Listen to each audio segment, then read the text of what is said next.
All right, good morning. I came here today to the candidate forum to ask some questions of the candidates. I've been speaking at length with Mr. Ianfredi and Ms. Cirillo. I specifically came today with a list of questions for Mr. Raymond, who did not show up today. So even though he's not here, I'm going to discuss some of the issues I have with Mr. Raymond, and I would like answers to these questions before Election Day, as well as the voters. They should know these answers as well. So just off on a different topic, yesterday I received a complaint in the mail filed by Mr. Raymond against me for ethical violations, which are totally untrue, and it's just ridiculous, because I've been questioning his ethics on the Board of Education, specifically his campaign mailer, which he's saying that he voted against taxes, raising the taxes in the last couple of years, and I brought evidence today. For the past 3 years, he has voted for the school budget, essentially raising taxes for Toms River. So he's attacking his opponents and denying that he ever voted to raise taxes. Also, he's just coming up with all kinds of things on his Facebook page, his campaign page, and saying things to people, and I think I need to address some of these issues today. So even though Mr. Raymond isn't here today, I'm just going to go over some of the questions I have for Mr. Raymond.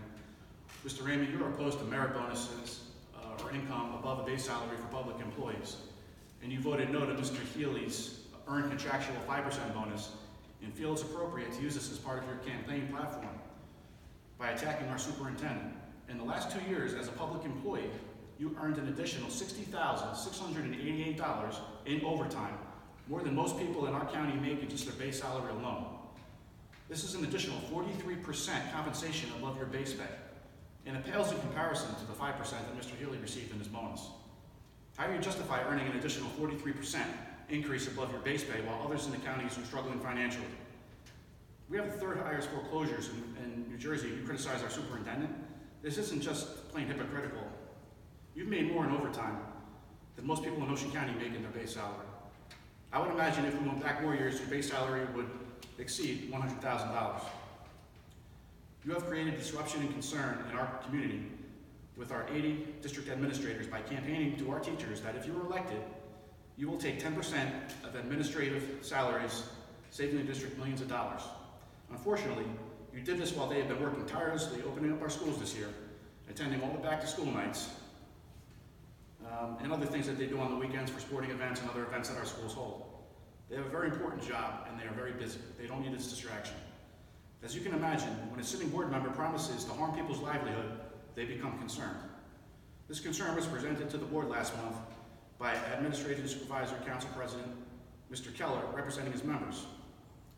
Assuming you could accomplish this, which is an impossibility, by the way, most of these administrators would be earning less than you in total compensation. If we include your bonuses and overtime pay, even though they will put in more hours, I mean, it's ridiculous for you to try to attack our staff and our administrators. It's kind of hypocritical. Please enlighten the board and the public on how you plan to accomplish this when it's mathematically and contractually impossible. Not to mention, we operate as a board and not as individual members through campaign jargon. This clearly is outlined in our Code of Ethics, where it states, "I will recognize that authority rests with the Board of Education and will make no personal promises nor take any private action that may compromise the board." Mr. Raymond, your campaign flyer violates that Code of Ethics. In the mailer that you sent to the teachers, you promised to reduce administrative salaries by over 10%. You also promised that if elected, you would have the board form a shared services agreement with the township to address our garbage and snow removal. As a sitting board member, how can you not already be aware that we already engage in multiple cost-saving shared service agreements with the town, including garbage and snow removal? The entire board seems to know this, with the exception of you. Mr. Raymond, I really wish you were here today to answer some of these questions.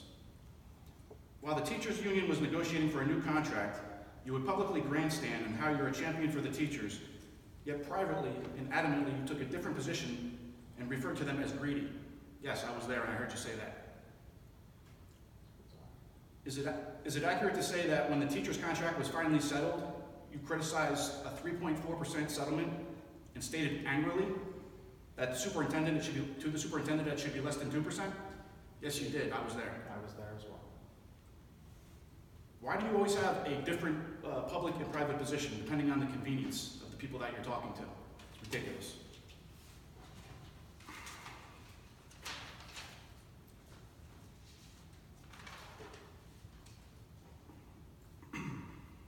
Will you ever, Mr. Raymond, acknowledge the accomplishments, the very, very serious accomplishments that this board has made in the last several years? To date, you haven't. Interestingly, you say that you support our district, but when our district was recognized by the Greater Chamber of Commerce, the Toms River Chamber of Commerce, as a Distinguished Organization of the Year, a first, and following many years of controversy, as you know, you were the only board member that didn't attend this recognition ceremony. Your reason was that you didn't want to burden the taxpayers for $125, yet because of your multiple indiscretions as a board member, you have now cost the district tens of thousands of dollars, Mr. Raymond. And that number continues to grow as we address your ethical concerns and dilemmas. Interestingly enough, not one person from the TREA leadership attended as well, when all other district departments were represented. Ironic, when you think that we have 1,700 educators who have arguably been the largest part of this honor, yet in addition to who you claim to be their champion of teachers, not one person from your TREA leadership was in attendance at that chamber event. Well, you missed a wonderful and a proud moment for our district. So again, I congratulate the teachers because that's without their hard work, that honor never would have came probably to the district. So that's all I have right now. Again, I wish Mr. Raymond was here to address some of these concerns, and I look forward to hearing back from the Raymond campaign, see if he will address those before election time. So thank you.